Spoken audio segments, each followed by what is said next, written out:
Assalamualaikum warahmatullahi wabarakatuh. Perkenalkan, nama saya adalah Andri Adianto. Saya merupakan mahasiswa PPG Universitas Negeri Malang. Adapun video pada kesempatan kali ini saya buat adalah untuk memenuhi tugas uji kinerja dari PPG. Terima kasih. Saya akhiri. Assalamualaikum warahmatullahi wabarakatuh. Assalamualaikum warahmatullahi wabarakatuh. Waalaikumsalam warahmatullahi wabarakatuh. Gimana anak kabarnya? Baik.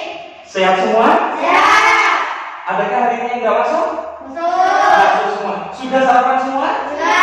Sudah. Oh iya anak-anak, Pak Guru mau berpesan ya. Setiap kali kalian mau berangkat sekolah ataupun mau belajar ataupun mau kegiatan apapun, usahakan pagi hari itu harus sarapan terlebih dahulu ya. Kenapa kok begitu? Karena biar badan kita kuat, tidak lemes. Kalian bayangin coba, seumpamanya ketika kalian pada waktu itu mau berangkat sekolah, nah kalian tidak sarapan, otomatis ketika menghadapi pelajaran, menerima pelajaran, kalian kan perutnya keroncong ya. Lah kok perutnya keroncongan? Konsentrasi apa tidak pelajaran? Enggak kan? Lah, oleh karena itulah harus sarapan ya, ingat ya. Oke, aku mau tanya anak, siapa yang tadi pertama kali datang? Ya. Tony, oh ya. Nah, Tony kan pertama kali datang ya. Yuk coba Tony untuk dipimpin berdoa teman-temannya. Bersiap bertani murah. Bismillah. Assalamualaikum warahmatullahi wabarakatuh. Waalaikumsalam warahmatullahi wabarakatuh. Anak-anak, ini kelihatannya kok masih nongkrong dan semangat. Yuk coba sekarang Pak Guru suruh kalian untuk tepuk PPK. Tepuk PPK.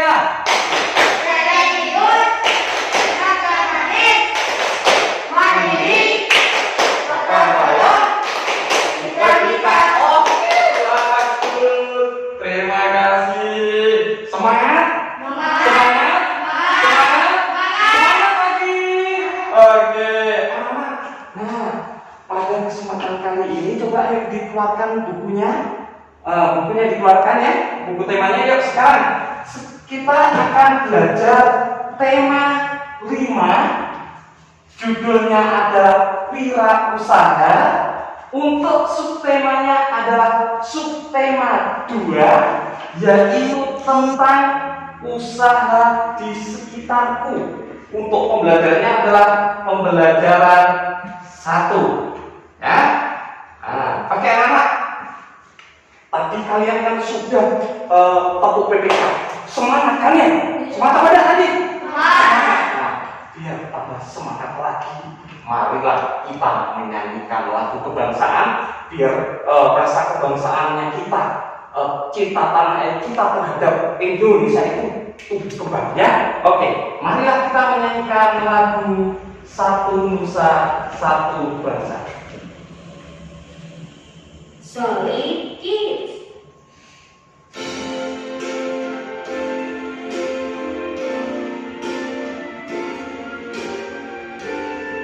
Semangat ya, nyanyinya. 1, 2, 3. Satu nusa, satu bersama. Oke, buat kalian. Oke, anak-anakku, Pak Guru sekarang mau tanya, semuanya punya cita-cita apa enggak? Punya.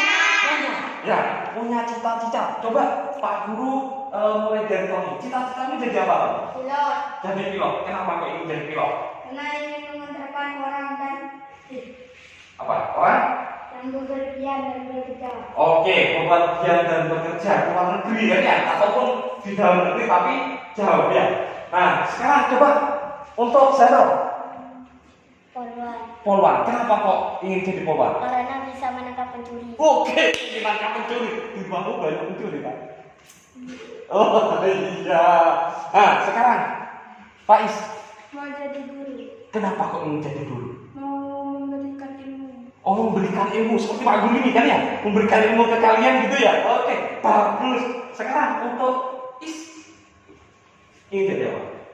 Tentang kenapa? Tentang. Menjaga negara. Oke, ini menjaga negara ya. ingin menjaga negara agar tidak dirongrong oleh negara lain, biar kita tidak dijajah gitu ya.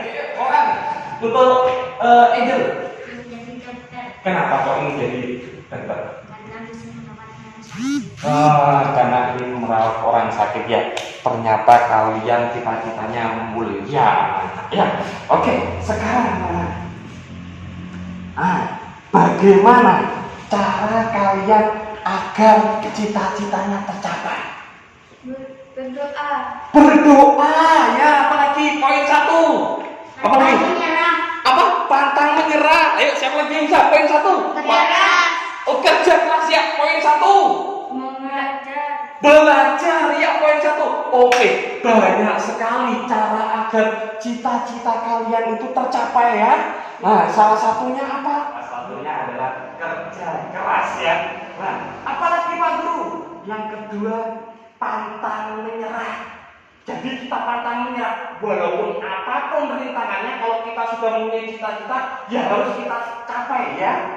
Oke, setelah itu berdoa ini merupakan jurus pamungkas kita agar cita-cita kita tercapai. Karena apa? Semua yang ada di muka bumi ini itu tergantung pada Tuhan. Kita sudah berusaha, tapi kalau Tuhan tidak berkehendak, maka tidak akan terjadi. Ya, jadi kita harus berdoa. Sudah berusaha, setelah berusaha kita harus berdoa. Begitu.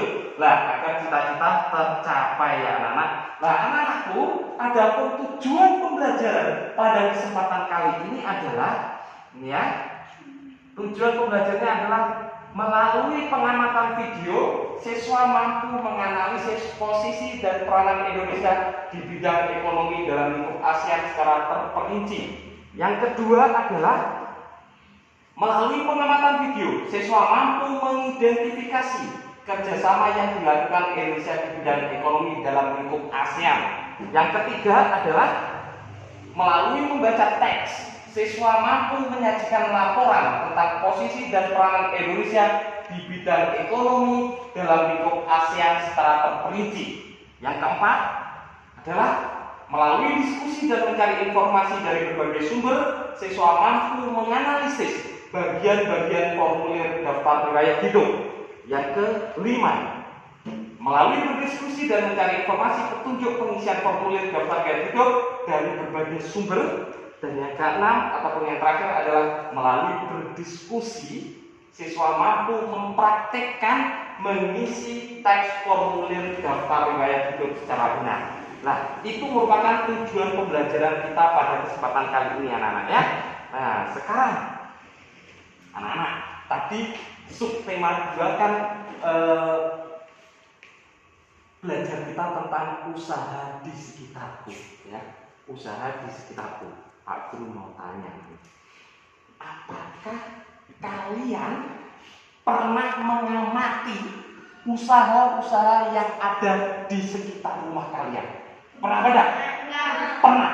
Coba Pak Guru coba ini ya, Pak Guru tanya. Dari tahun coba tahun. Pernah nggak usaha apa yang ada di sekitar rumahnya kamu toh? Toko makanan. Toko makanan, apa lagi?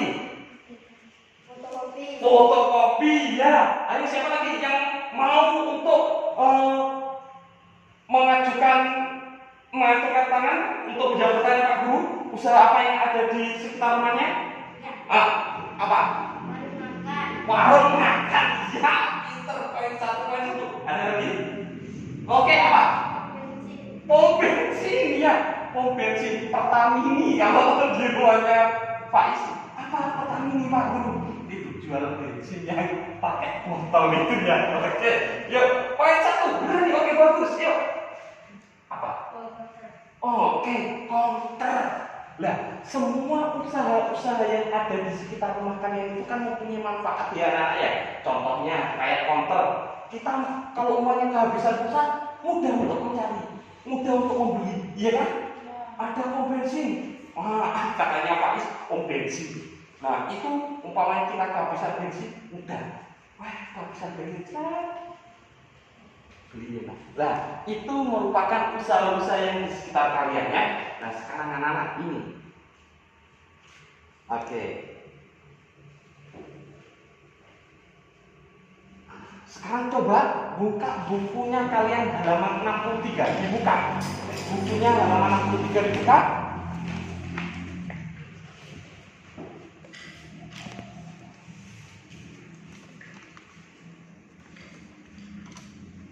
Sudah? Sudah ya? Dibuka halaman 63. Di situ ada gambar seperti ini. Ya. Di bukunya kan ada gambar seperti ini. Ada gambar apa yang pertamanya anak? Fotokopi. Ada fotokopi. Ada juga Potong rambut. potong rambut ya. Terus Bengkel. bengkel. Anak-anak, dari sini adakah yang ingin kalian ketahui dari usaha-usaha yang ada di depan ini? Pengen? Nah, kalau kalian pengen tahu apa saja yang berkaitan tentang usaha-usaha seperti yang ada di buku kalian, nah, coba sekarang kalian ya buat pertanyaan, ya, buat pertanyaan tentang apa yang ingin kalian ketahui dari usaha-usaha yang ada di depan ini, ya. Kalian berpikir, kalian tuliskan usaha-usaha apa yang ingin kalian ketahui. Pak Guru kasih waktu 10 menit.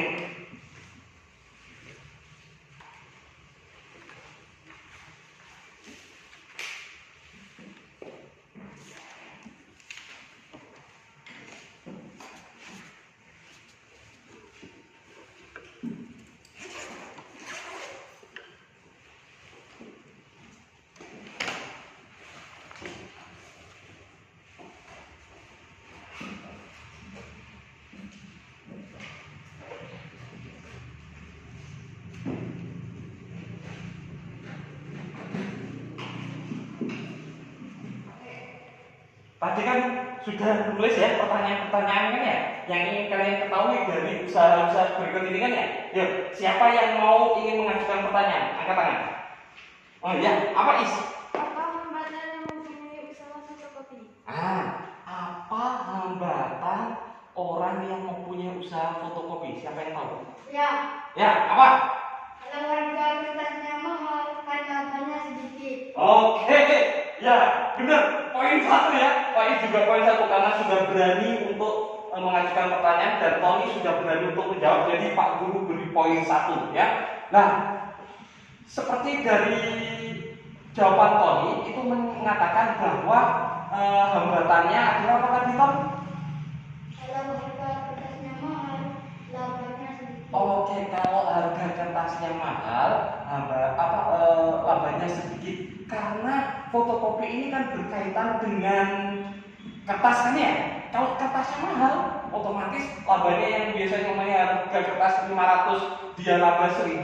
Kalau harga kertasnya mahal jadi 700, labanya dia tinggal sedikit berkurang. Ya. Ada lagi yang ingin tanya tentang usaha yang di depan ini? Hah? Ada? Ada? Ada deh? Oke, kalau udah ada, Pak Guru lanjutkan. Ya, Pak Guru lanjutkan usahanya. Ya. Nah, sekarang coba kalian lihat. Nah, kalian amati ini. Ada usaha apa saja ini? Bengkel. Potong rambut. Ada potong rambut. Fotokopi. Ada fotokopi. Nah, oleh karena itulah anak-anak, karena di sini ini ada 3 usaha itu Pak Guru mau tanya anak. Nah ya, ada yang Pak Guru tanyakan, yaitu ini anak pertanyaan. Pak, pertanyaan pertama adalah benda apa saja yang digunakan? Sekarang ini adalah bengkel.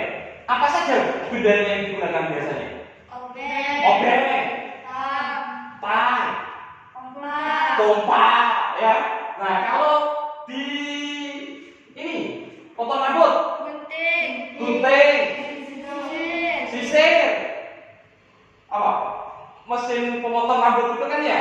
Nah sekarang kalau yang fotokopi, kertas, mesin fotokopi. Nah pertanyaan pertama itu.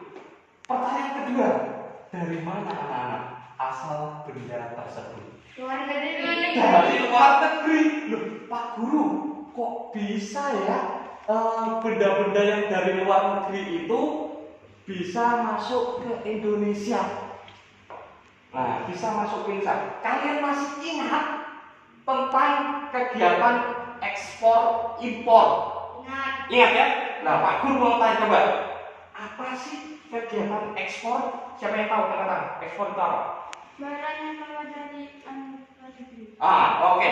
Barang yang keluar dari dalam negeri. Jadi katanya Pak Is itu adalah barang dari dalam negeri yaitu Indonesia keluar negeri itu ekspor, ya.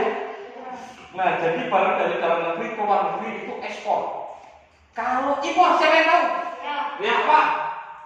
Barang yang masuk ke Indonesia. Oke, barang yang masuk ke Indonesia, barang dari luar negeri masuk ke dalam negeri itu disebut impor, ya. Oke, poin 1 dan tepuk tangan buat kalian semua. Oke, anak-anak, tadi kan kalian sudah menjawab tentang apa arti ekspor, apa arti impor. Bapak Guru mau tanya sekarang anak-anak. Barang apa sajakah yang diekspor oleh Indonesia yang bisa kita tangan Pak Guru ekspor? Oke, yuk, ini. Minyak bumi. Terus Kopi. kopi, yuk. Oke, sekarang barang apa sajakah yang diimpor Indonesia? Ayo. Mesin. Beras. Oke, yuk. Nah, apa? Ada apa?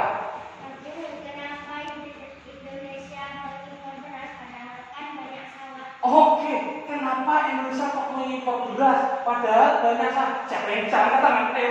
Oh iya, oke. Karena penduduk Indonesia banyak jadi berasnya nggak cukup. Oke, iya.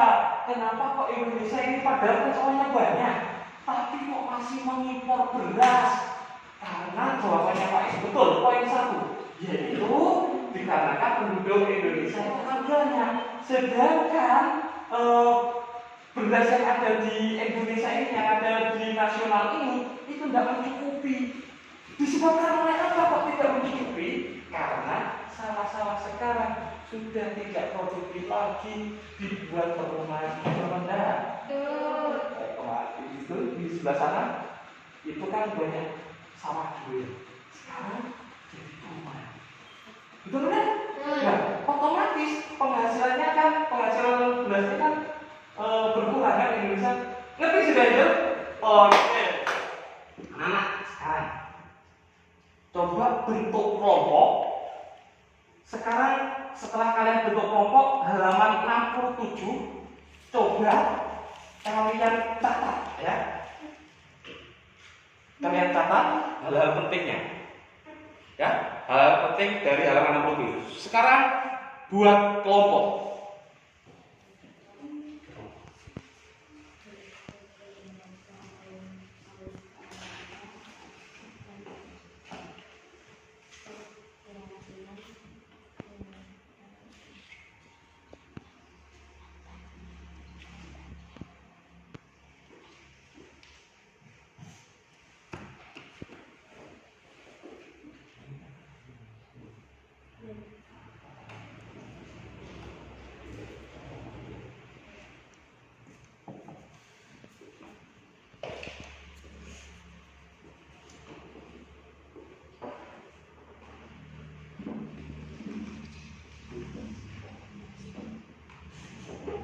Sudah? Ya. Oke. Kalau sudah, coba salah satu dari kalian baca hasil dari diskusi kelompoknya, dibaca ke depan. Coba, ayo. Siapa yang berani? Pak Guru kasih poin 2. Siapa? Oke, Angel, yuk. Dibaca. Tadi kan hal-hal pentingnya ya yang di Judul ekspor batik terus meningkat. Batik Indonesia sudah diekspor ke Eropa, Australia, dan Amerika. Ekspor kerajinan gerabah dari Jogja mencapai 8 kontainer per bulan. Oh ya, oke. Jadi dari dua judul tadi itu ya, yang pertama adalah ekspor batik ya. Batik itu, terus yang kedua adalah tentang ekspor gerabah ya. Jadi batik itu sudah diekspor ke mana saja? Jauh tadi? Amerika, Australia. Ayo, ya oke. Nah, oke anak-anak. Nah, sekarang coba, kalian tadi itu kan tentang ekspor batik dan ekspor gerabah. Coba sekarang kalian catat hal penting yang ada di video ini.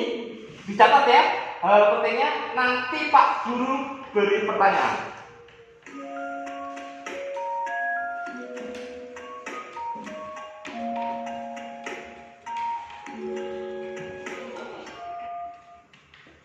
Halo, Assalamualaikum warahmatullahi wabarakatuh. Pada video kali ini kita akan belajar mengenai kerjasama ekonomi ASEAN yang merupakan rangkuman materi tema Dicatat ya, hal pentingnya ya. Apa saja kerjasama ekonomi? Kerjasama antara negara-negara ASEAN di bidang industri dibangun melalui ASEAN Industrial Cooperation. Proyek industri ini selain itu, negara lain seperti Indonesia, Malaysia, Filipina, Thailand, dan Singapura berperan sebagai penyedia cadangan makanan dalam keadaan darurat. Yuk, adakah yang bertanya tentang video barusan sebelum Pak Guru bertanya? Ada enggak? Ada. Apa nih? Kenapa tadi ada pabrik tembaga? Apa fungsinya pabrik tembaga? Fungsi dari pabrik tembaga, yang kamu tanyakan fungsinya atau tembaganya? Fungsinya. Fungsi dari tembaganya ya. Nah, siapa yang tahu apa fungsi dari tembaga? Siapa yang tahu? Apa? Buat kabel baku. Oke, betul. Salah satu dari fungsi tembaga itu dibuat kabel. Nah, tadi kenapa kok ada kerjasama pembuatan pabrik tembaga daerah ASEAN? Karena ASEAN itu adalah kerjasama regional ya, sehingga kalau bisa kebutuhan di daerah Asia Tenggara itu dicukupi sendiri. Tadi kayak ada pembangunan pabrik tembaga, pembangunan pabrik pupuk urea dan sebagainya itu kan ya. Terus kerjasamanya peran Indonesia dan posisi Indonesia tadi juga sudah ada. Nah, itu merupakan fungsi dari tembaga dan juga fungsi kenapa kok pabrik tembaga dibangun di daerah ASEAN ya. Nah, ada yang tanya lagi? Ya? Oh, negara ASEAN lupa. Lupa negara-negara ASEAN. Nah, ini ada gambar ya, ada peta.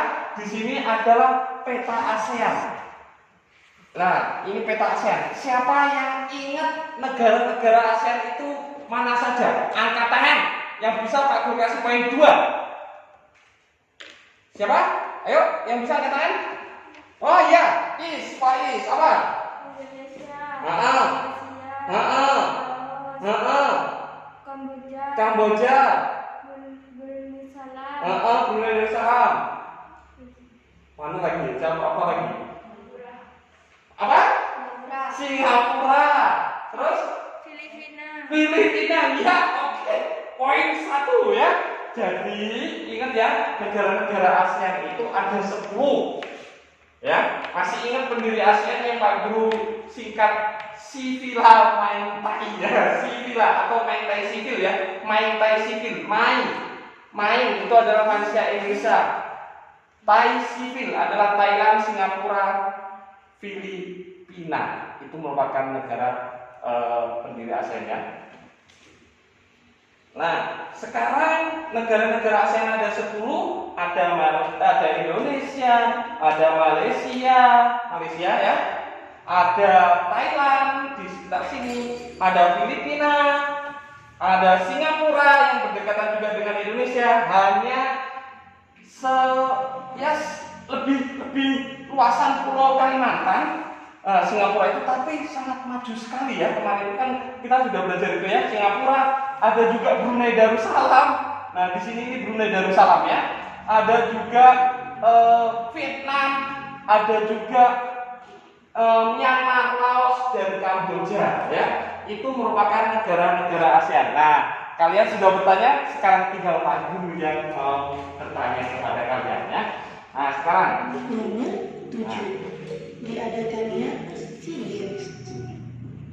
oke, sekarang ya, Pak Guru mau bertanya, kerjasama apakah yang ada di ASEAN dan peranan Indonesia dan posisi Indonesia di lingkup ASEAN itu sebagai apa saja kalau yang di bidang ekonomi?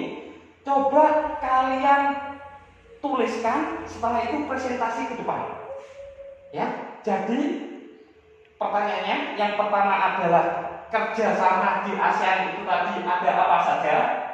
Setelah itu tuliskan atau kalian tuliskan peranan dan posisi Indonesia di lingkup ASEAN di bidang ekonomi.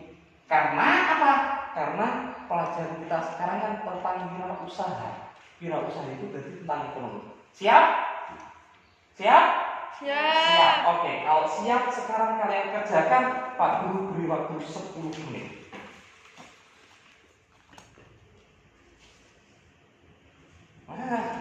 Dua. Oh ya, anak-anak, jangan sampai lupa ya untuk ditulis di atas ini sekarang tanggal berapa? 18 November ya. Tanggal 18 November 2020.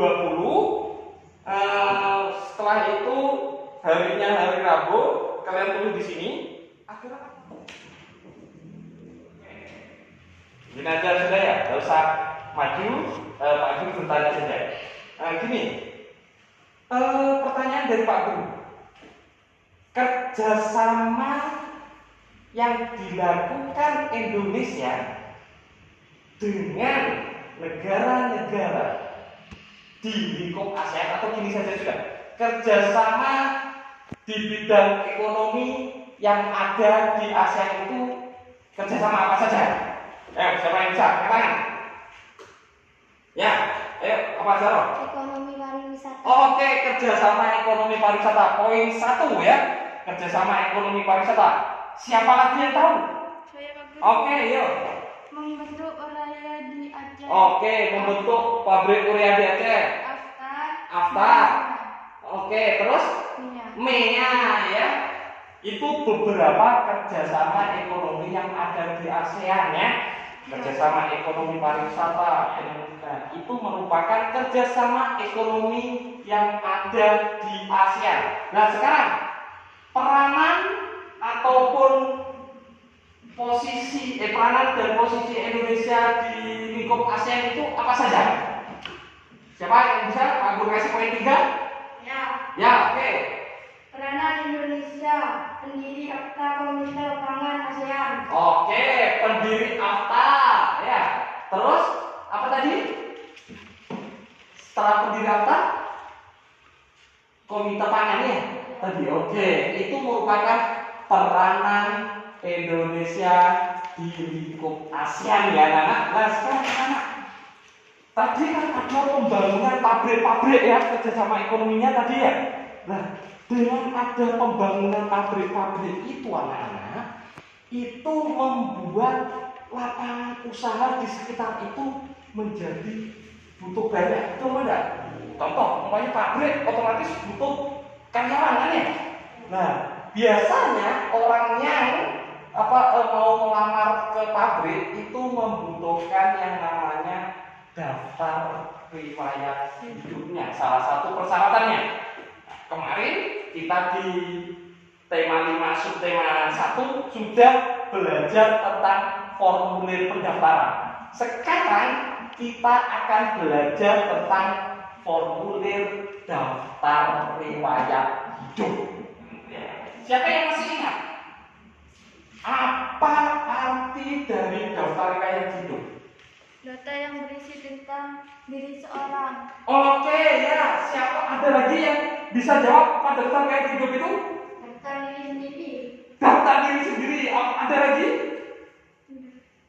Nah, sudah? Tidak ada? Oke. Kalau menurut dari Faiz tadi, daftar riwayat hidup itu adalah Daftar? Yang berisi tentang diri seorang. Oke, daftar yang berisi tentang identitas atau diri seseorang. Kalau dari Tony, daftar yang hidup tadi kenapa, Tom? Daftar diri sendiri. Apa saja sebetulnya yang apa artinya dari daftar yang hidup? Nah, daftar yang hidup itu ini, anak-anak artinya. Ya. Nah, daftar riwayat hidup itu artinya ini, tulisan yang berisi informasi diri. Jadi informasi dirinya sendiri yang meliputi apa? Meliputi identitas diri serta kegiatan yang telah dilakukan. Jadi identitas dirinya sendiri. Apa saja identitas dirinya sendiri, Pak Guru? Nama, tanggal lahir, alamat, terus nama orang tua, ya, serta kegiatan yang telah dilakukan. Itu biasanya kegiatannya apa saja? Bisa berupa pengalaman pekerjaan, ya, bisa berupa pengalaman pekerjaan. Itu merupakan daftar riwayat hidup. Dan yang kedua, riwayat hidup itu harus didasarkan pada fakta dan disajikan dengan sangat terperinci. Jadi didasarkan pada fakta, harus sesuai kenyataan, ya, harus sesuai kenyataan dan sangat rinci agar orang yang diberi daftar riwayat hidup itu dengan membaca daftar riwayat hidup saja itu merasa dia sudah mengenalnya. Ngerti ya? Oke, itu merupakan daftar riwayat hidup. Apa saja yang harus dilakukan, yang harus ditulis dalam daftar riwayat hidup? Yang ditulis dalam daftar riwayat hidup itu yang pertama adalah identitas diri. Yang kedua adalah riwayat pendidikan. Jadi pendidikannya dari SD, SLTP, SLTA. Yang ketiga adalah pengalaman berorganisasi. Yang keempat prestasinya apa saja. Yang kelima keterampilan dan kemampuan berisi ini bisa berbahasa asing atau keterampilan bermusik dan masih banyak lagi yang lainnya. Oke, nah setelah itu kalian buat peta pikiran tentang daftar riwayat hidup, ya. Jadi buat peta pikiran, yang sebelah sini identitas diri itu berisi tentang apa saja. Terus yang sebelah sini pengalaman bekerja atau pengalaman belajarnya apa saja. Terus yang di sebelah sini keahlian kalian itu apa saja, begitu ya. Jadi dibuat peta pikiran atau biasanya kita Pak Guru ngomongnya mindset, ya. Nah itu nanti, dikumpulkan bareng dengan PR evaluasinya nanti, ya. Oke, mengerti? Nah sekarang bagaimana Pak Guru cara penulisan daftar riwayat hidup?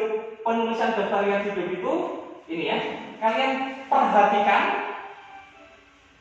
video ini, cara penulisannya.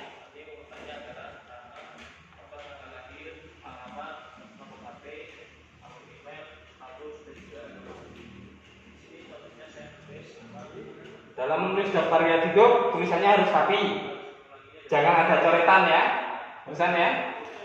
Oke anak-anak, dari daftar riwayat hidup barusan yang Pak Guru ada video, ada catatan ada cara penulisannya. Ada yang ditanyakan anak-anak? Oke, kalau tidak ada, Pak Guru beli ini ya, Pak Guru beli LKPD. Dikerjakan ya. Dikerjakan. Ya, sudah dapat semua ya? Kalau sudah dapat semua, coba kalian kerjakan. Pak Guru kasih waktu 10 menit ya.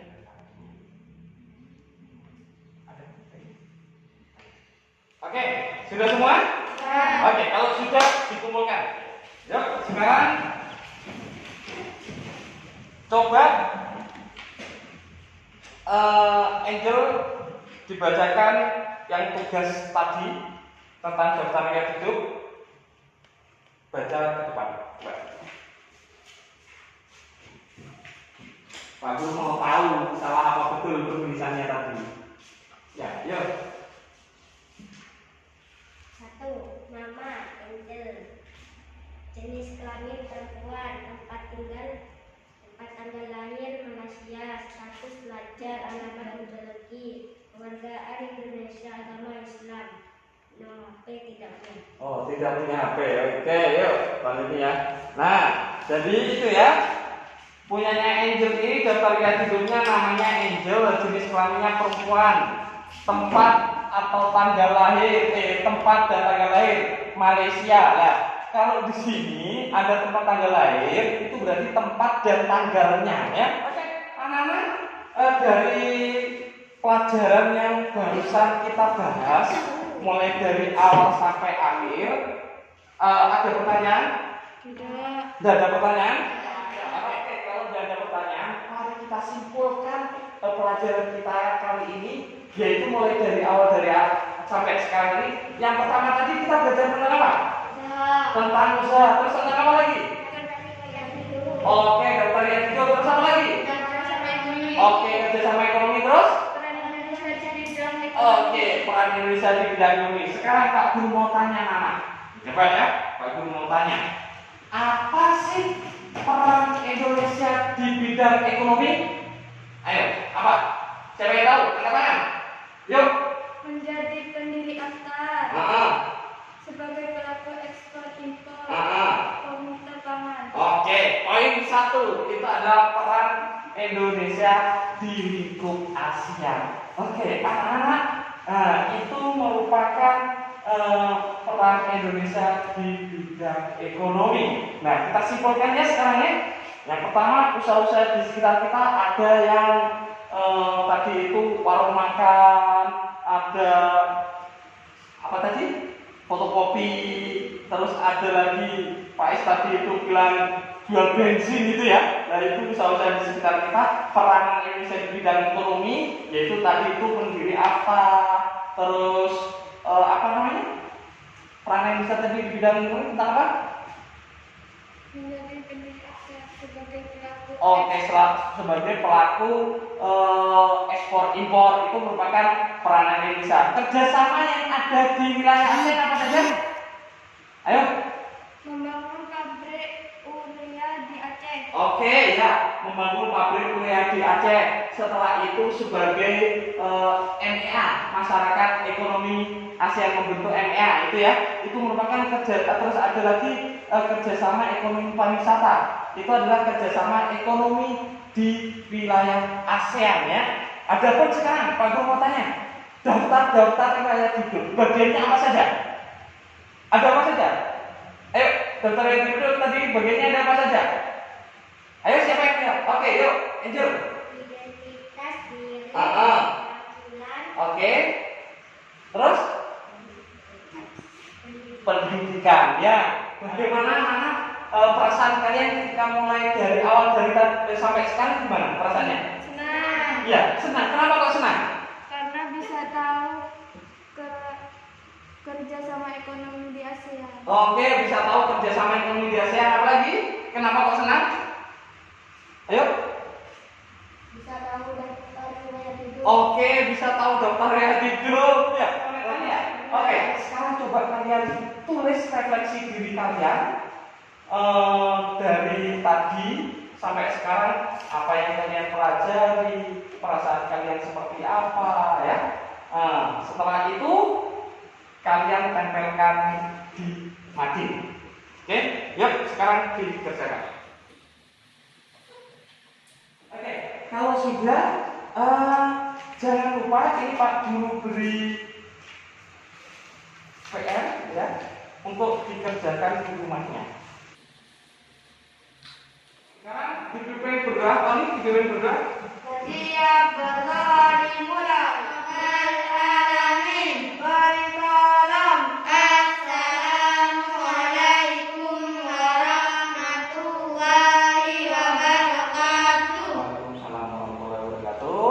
Nah, terima kasih anak-anak. Jangan lupa ya nanti ketika pulang itu lewat yang sebelah kiri ya. Terus setelah nyampe di rumah jangan lupa untuk mencuci tangan pakai sabun atau langsung mandi ya.